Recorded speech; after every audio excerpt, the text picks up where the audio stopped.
무라라는 항구에서 큰 배를 갈아타고 서쪽으로 출발을 했는데 바람이 서쪽에서 불어오니까 맞바람이 됐어요. 그러니까 배가 굉장히 어려운 시기를 만납니다. 배가 그 연안을 가다가 큰 곳을 가지 못하고 이제 지중해로 돌아가기 위해서 그레데라는 크레테 섬이죠. 그레데라는 섬 쪽으로 간신히 배가 나옵니다. 이제 큰 바다를 건너기 위해서였어요.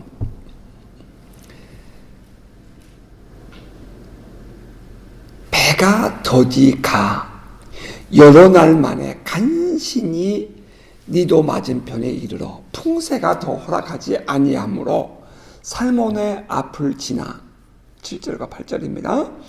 그레데 해안을 바람막이로 항해하여 그레데 섬을 바람막이로 항해하여 간신히 그 연안을 지나 미항이라는 곳에 이르니 라세아시에서 가깝더라. 바울과 그 일행이 탄 데가 그 무라시에서 출발해서 서쪽으로 가고자 했지만 맞바람 때문에 피할 수가 없었습니다. 그러자 이제 선장이 서쪽 바람을 피할 수 있는 그레데 섬의 섬이 있으니까 서쪽을 이용해서 간신히 남쪽으로 살짝 돌아서 이제 섬의 연안으로 바짝 붙여서 배를 항해합니다. 여러분 이거 그림 없어도 좀 이해가 되었으면 좋겠는데요. 페어헤이븐 미항이라는 곳에 정착을 했어요. 근데 그레데 섬, 이렇게 섬이 있으면, 여러분, 섬이 있으면, 섬 남쪽에 미항이라는 곳이 있습니다. 여러분 보기 좋게, 이쪽 서쪽에 베닉스가 있어요. 로마는 이쪽에 있습니다. 이게 지중해예요. 배를 가까스로 이렇게 섬 요 동쪽으로 돌아가지고 이 미항에 도착했는데 요 미항에서 베닉스까지는 64km밖에 되지 않아요.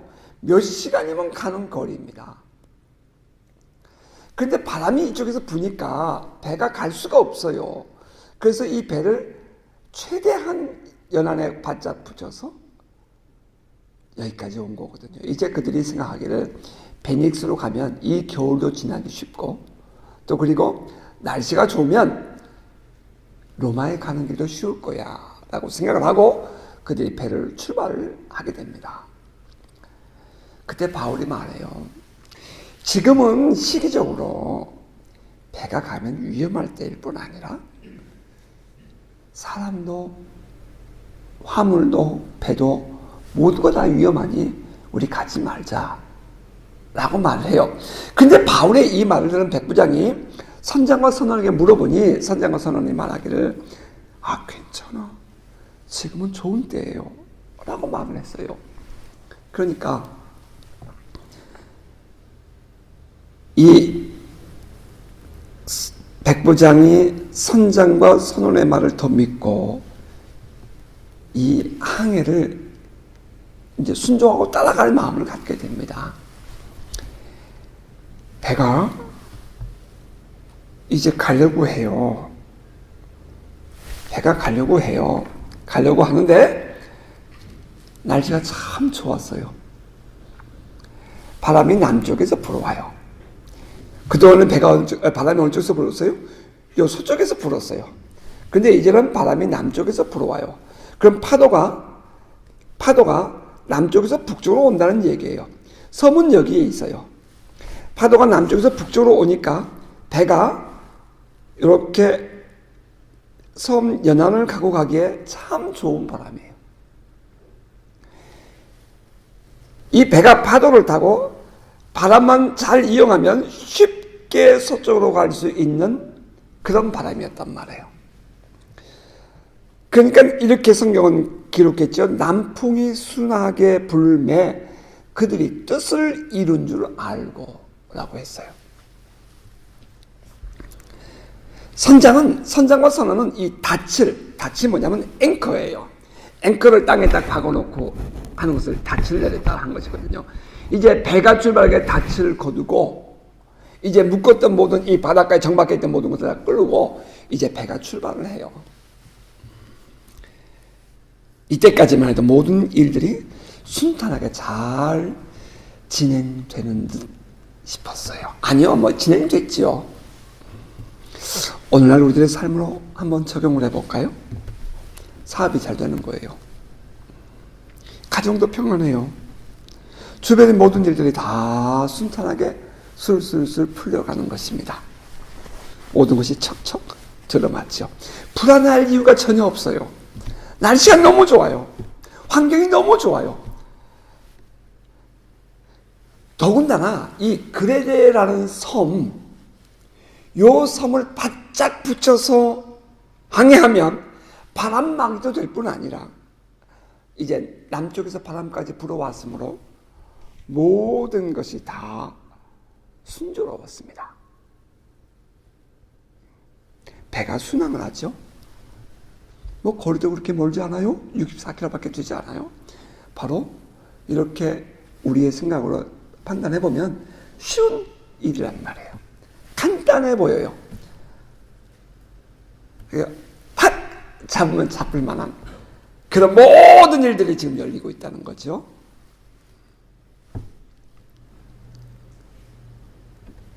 그동안 지난 며칠 동안 여러 날 동안 저 무라에서부터 그러니까 이렇게 아시아 지방의 항구에서 요 그레데까지 오는 동안 아주 어렵게 왔어요. 그러니까 지난 며칠 동안 너무 힘들었던 거예요.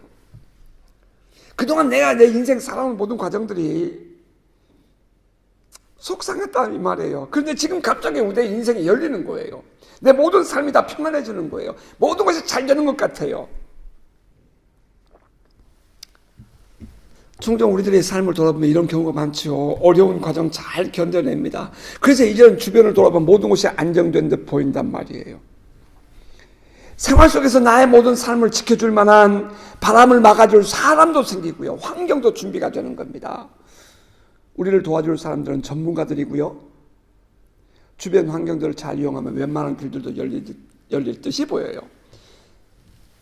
그래서 어찌하든지 이제는 안도의 쉼을 쉬면서 삶을 즐겨보고 싶은 것입니다. 아니요, 즐기고 있다고 말해야 할 거예요. 배가 순풍을 만났습니다. 섬을 의지하며 항해하는 배는 순조롭게 갑니다. 여기까지 다 좋아요. 여러분 여기까지 다 좋아요. 이제 문제는 그 다음입니다. 근데 갑자기 그 의지했던 섬 가운데에서 광풍이 불기 시작합니다. 여러분 유라굴로가 어디서 시작했다 그랬죠? 섬 가운데서 시작했다 그래요. 이 배가 남풍이 불어와서 배가 지금 연안을 갈 때에 그들은 생각하기를 요 섬이 우리를 지켜줄 것이라고 생각을 했어요. 요 섬이 우리를 보호해줄 바람막이였다고요. 근데 바람이 어디서 시작해요? 이 섬 가운데서 시작하는 거예요. 내가 믿을 만한 사람, 내가 믿을 만한 사업, 내가 믿을 만한 모든 환경, 거기서부터 유라굴로 광풍이 시작됩니다. 놀라운 일이에요. 이 섬이야말로 서쪽에서 불어오는 바람을 막아줄 것이라고 확실히 믿고 기대했던 섬 아닙니까? 어쩌면 오늘날 우리가 의지하고 살아가는 직장, 일터, 비즈니스일 수 있고요. 어쩌면 그동안 지켜왔던 가정, 자녀, 형제, 부부, 부모일 수도 있어요. 또 어쩌면 우리가 서로 신뢰하며 살아왔던 이웃들과의 관계일 수도 있어요. 우리가 살고 있는 모든 삶의 환경들, 우리가 의지하고 있는 모든 삶의 조건들이 어쩌면 이 그레데 섬이 가지고 있는 의미일 거예요. 모든 것이 평탄한 듯 지나가다가 어느 날 갑자기 어려움이 찾아온 것입니다. 바울이 탄 이 배가 광풍을 만나는 것은 그리 오래 걸리지 않습니다. 얼마 안 돼요. 섬 가운데로부터 유라굴로라는 광풍이 크게 일어나니 얼마 안 돼요.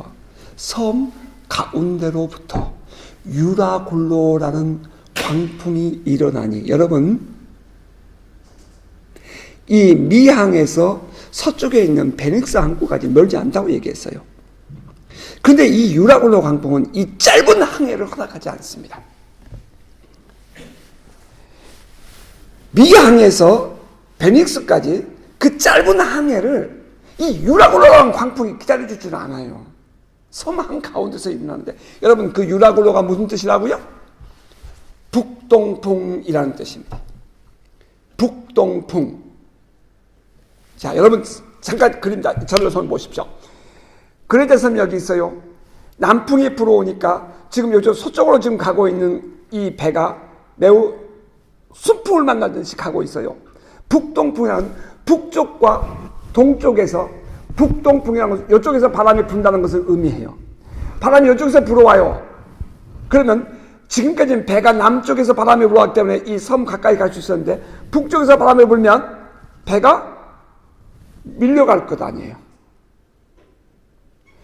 배가 그리데섬을 의지하고 가는데 이 그리데섬에서 발생한 북동풍이 배를 밀어내는 거예요.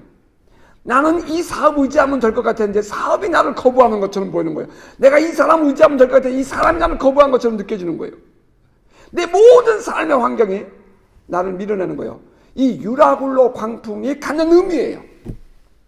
그냥 단순히 큰 허리케인이 불었다, 그런 의미가 아니죠. 이 섬 가운데에서 불어온 북동풍 유라굴로는 이 항해를 요만큼 와 있는 바울의 일행에게는 극약입니다.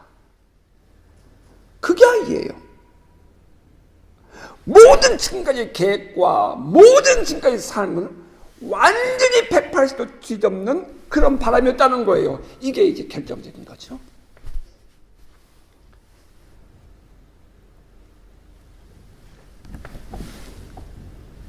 섬 가운데에서 북동풍이 불어왔다는 것은 곧 다시 말하면 지금까지 내가 믿어왔던 모든 환경으로부터 내가 이제 거부를 당하고 있다는 것을 보여주는 것입니다.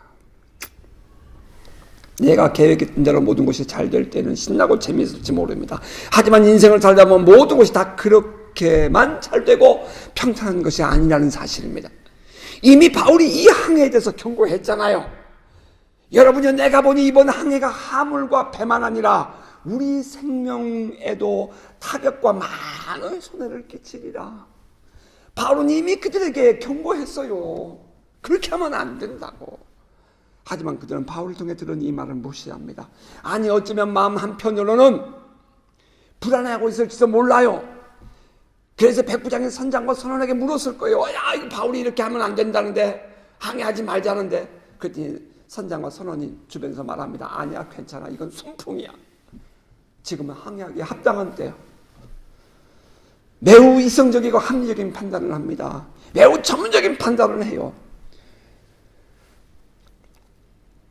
사람들은 언제나 그렇잖아요. 자기가 믿고 싶은 것만 믿어요.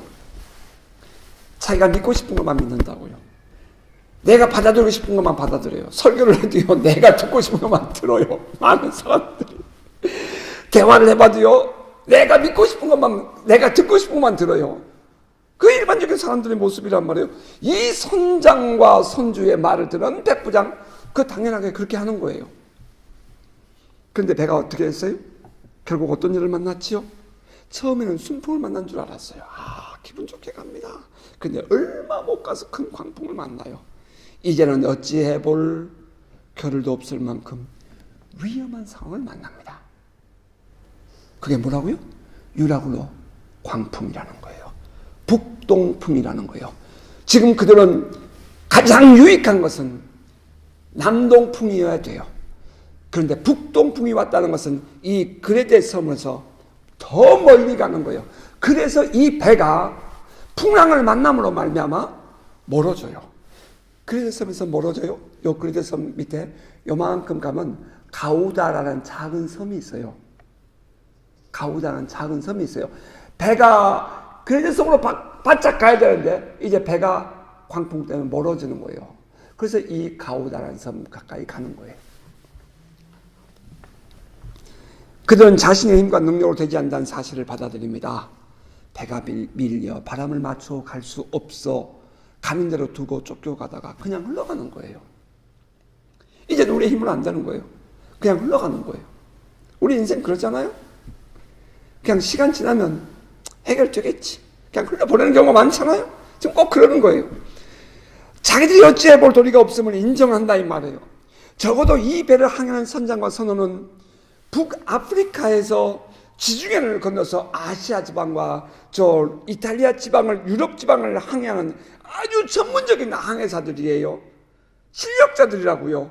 근데 이 광풍 앞에서 어찌할 수가 없는 거예요. 이 광풍을 거슬러 항해할 수 없다는 사실은 그 사실을 인정한 그들은 이제 배를 그냥 바람과 파도에 맡길 수밖에 없었습니다. 그들이 할 수 있는 것은 배를 지키고 그 생명을 유지하는 것, 그것밖에 없었습니다. 자, 이제 그레데 섬의 남쪽에 있는 가우다라는 작은 섬 그 아래로 배가 흘러가 버립니다. 평소 같으면 그 가우다 아래 지방에는 그 모래 언덕이 바닷속에 있어서 사초, 바닷속에 이렇게 이 모래 언덕이 있어서 암초 같은 거죠. 배가 지나가지 않는 곳입니다. 위험하니까. 그런데 이 가우다라는 섬 아래 지방에 지나가면서 그들이 원하지 않았던 그 암초가 있는, 사초가 있는 지역을 지나가는 거예요. 그것이 스르디스라는 것입니다. 스르디스가 뭐냐? 그건 사초예요. 이렇게 모래 언덕이 바닷속에 있어요. 그래서 배가 지나가다가 거기에 걸리면 배가 전복되는 거죠. 위는 파도가 크게 치고 아래는 배가 못 따라가니까 배가 전복되잖아요. 그러니까 이 사람들이 가지고 있는 모든 짐들을 밖에다 버려요. 자기 짐 그 안에 있는 연장도 버려요. 왜? 배를 가볍게 해야 되니까. 생각도 못해. 어쩔 수 없었어. 그들이 자기들이 지켜왔던 배의 연장을 버리면 배가 어떻게 향해요? 그죠?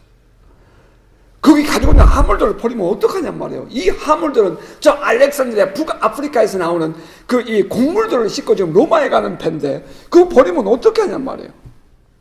그러면 어쩔 수가 없어요. 사람을 살리기 위해서. 그래서 그들이 배를 지킵니다. 그런데 이 배는 큰 배니까 그 배 276명의 사람들이 타고 있었어요. 하문까지 실었습니다. 그러니까 얼만큼 큰 배인지 여러분 알만하잖아요.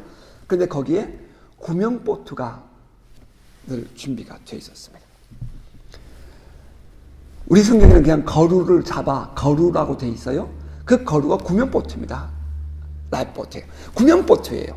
그 거루를 풍랑이 이니까 막 떠내려가고 막 끌고 오는데 이게 보통 일이 아니잖아요. 이 부딪히면 깨지는 거 아니에요.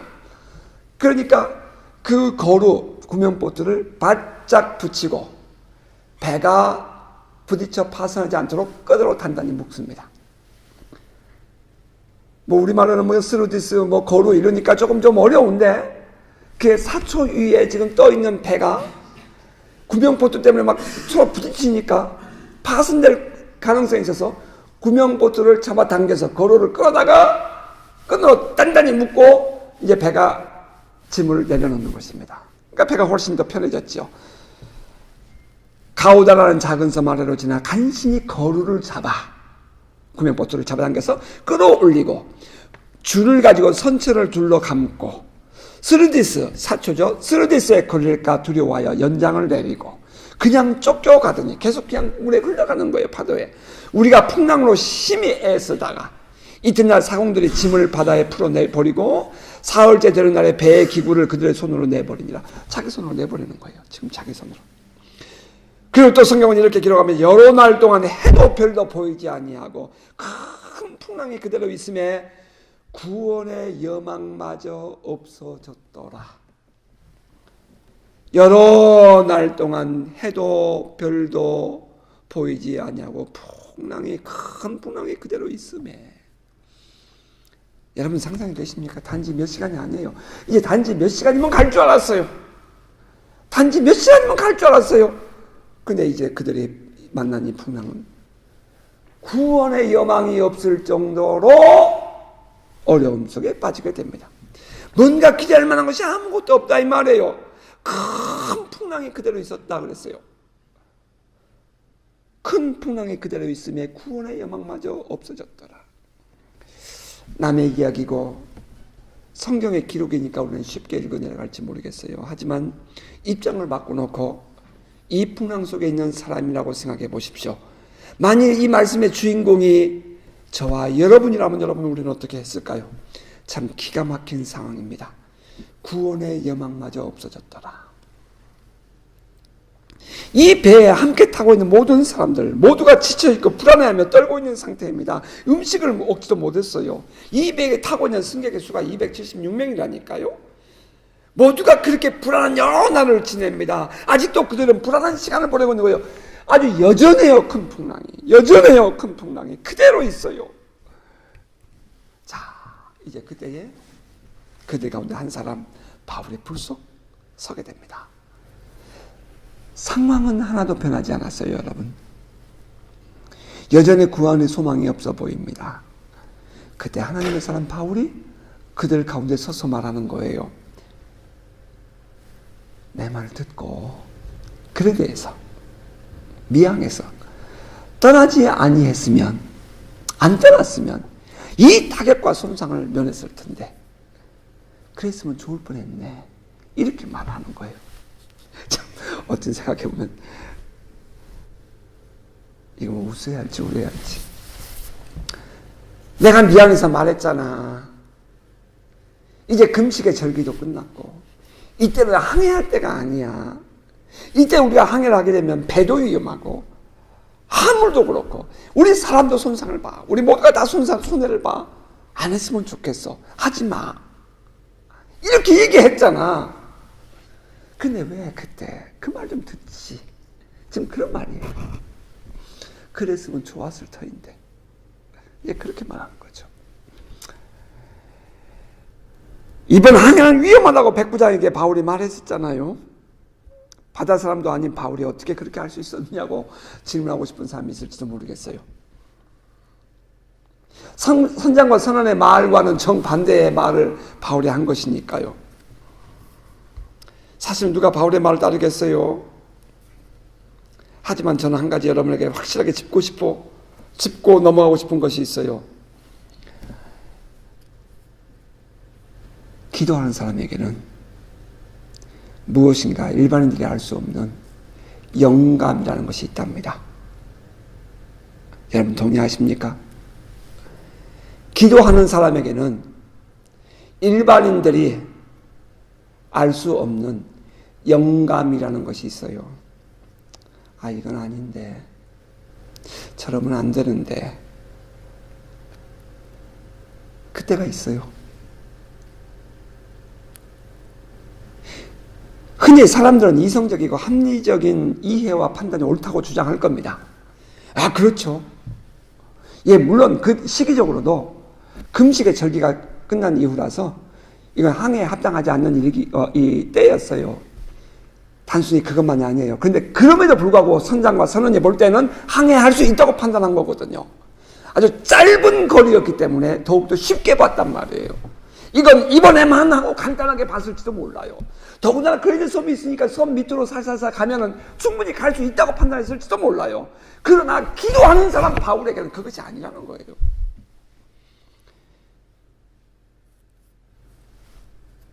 우리는 주님 안에서 경험되는 영감을 우리는 압니다.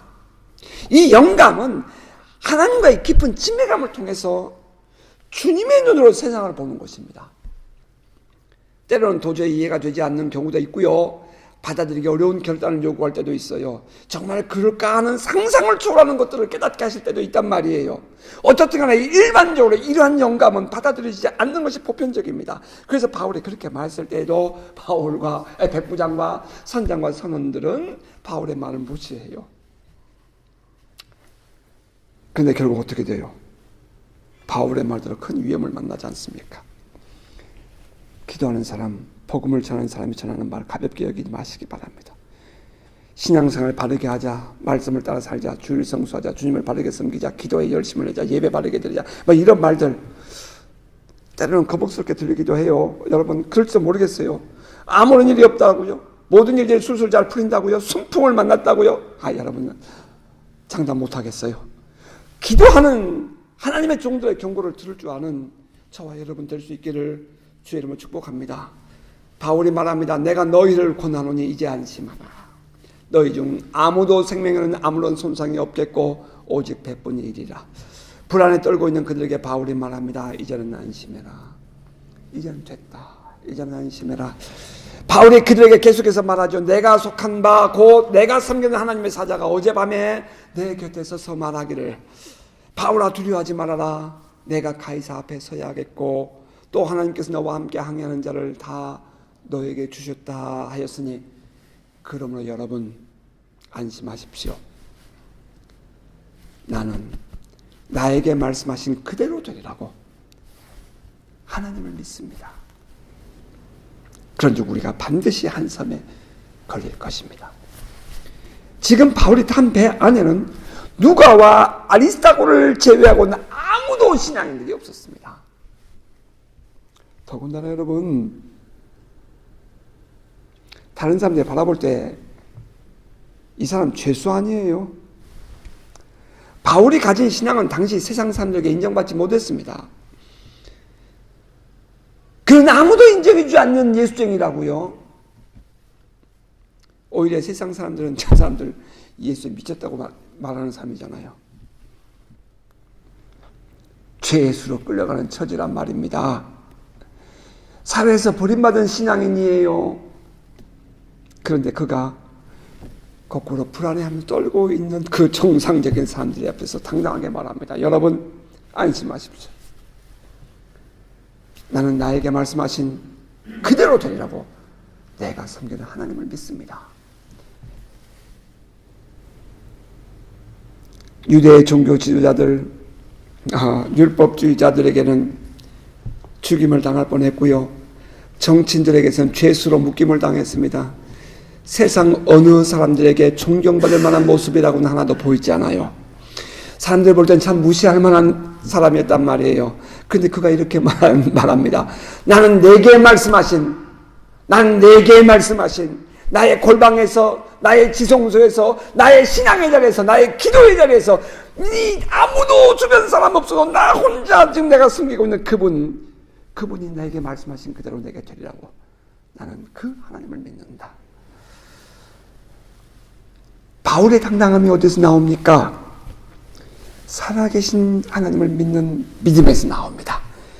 아무리 하나님께서 말씀을 주셨다 할지라도 그것을 받아들이는 사람이 그 말씀 믿지 못하면 그만이잖아요. 그런데 바울은 하나님의 말씀하신 그대로 되리라고 나는 하나님을 믿는다라고 말합니다. 여러분 살아계신 하나님을 정말 믿으십니까? 뿐만 아니라 광풍으로 인해 불안에 떨고 있는 그 어려운 상황에서 더욱 바울을 빛나 보이게 하는 것이 있습니다.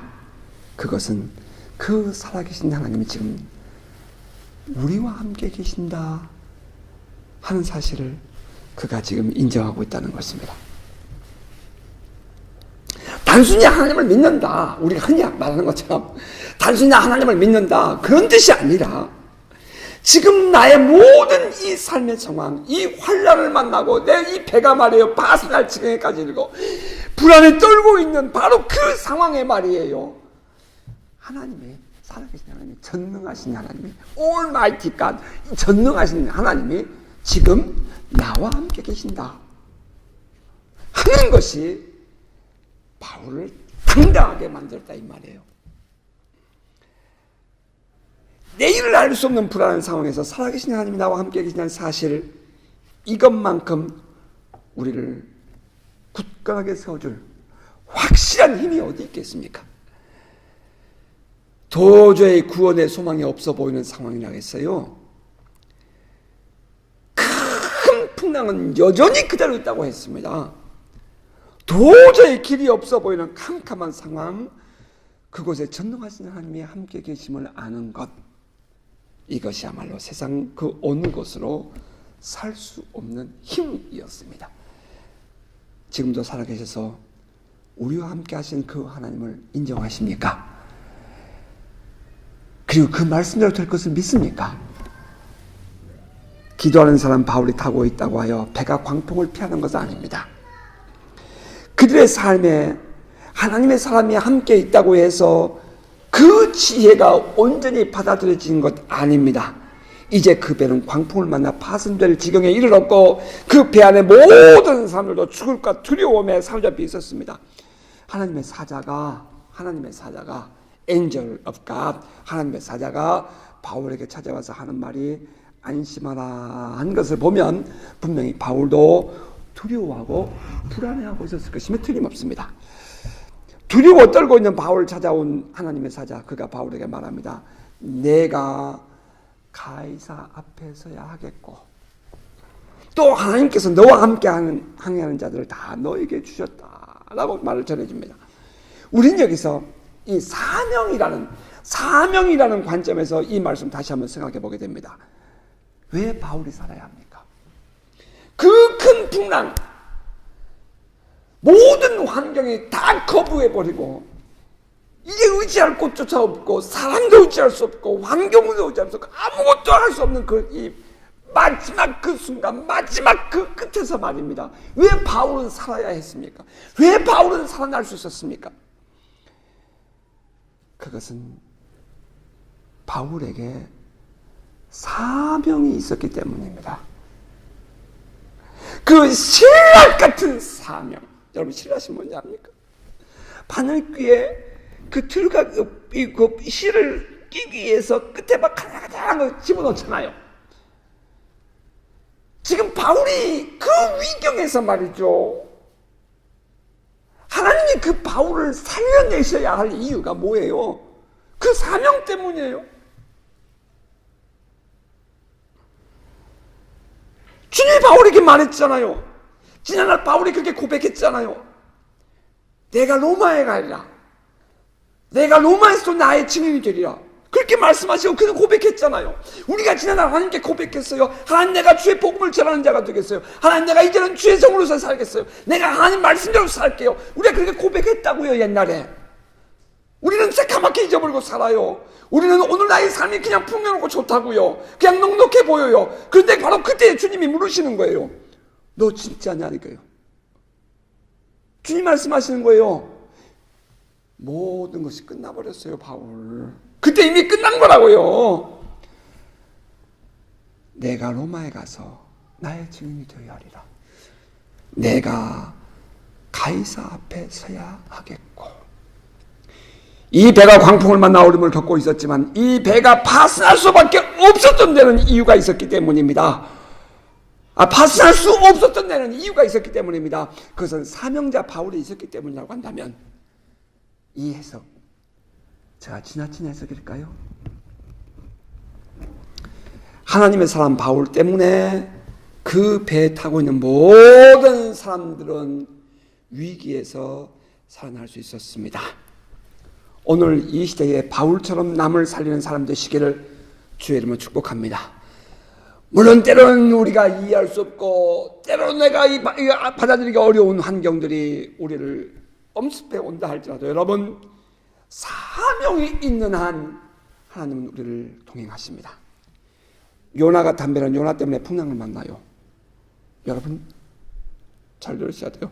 요나가 담배는 요나 때문에 풍랑을 만나요. 하나님의 부르심을 거부하고 떠나는 요나 한 사람 때문에 그 배는 깨어질 뻔해요. 그래서 요나를 깊은 바다에 던지고 나서야, 요나를 이 바다에 던지고 나서야 비로소 이 바다가 잠잠해지고 그들은 항해하게 됩니다. 하지만 거꾸로 바울이 탄 배는 바울 때문에 살아날 수 있었습니다. 주님의 사명, 주님의 부르심 안에서 당신의 모습은 어떻습니까? 이 시간 정직하게 하나님의 부르심을 들을 수 있기를 바랍니다. 말씀을 맺겠습니다. 우리가 신앙을 가졌다 해서 어려운 일을 안 만나는 것 아닙니다. 우리가 기도한다 하여 풍랑이 없는 것도 아닙니다. 우리의 신앙의 가치가 드러나는 것은 평범할 때가 아니라 어느 날 불현듯이 찾아온 위기를 만났을 때일 것입니다.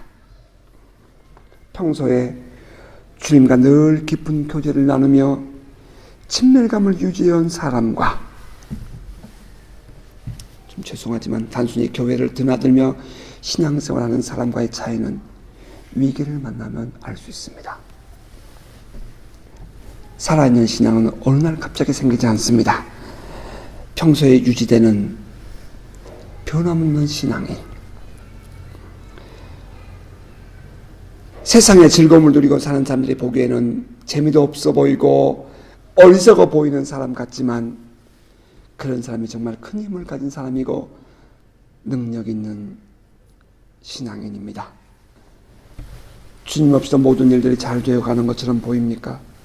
평소 주님과 깊은 교제를 나누며 기도와 말씀으로 살아가는 신앙인 당신이 바로 그 위기가 찾아올 때에 그 공동체를, 그 가족을, 그 교회를, 그 사회를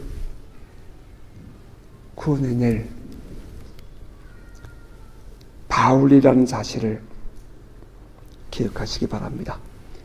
끝까지 변함없이 주를 섬기며 믿음의 자리를 지켜가는 저와 여러분 되시기를 바랍니다.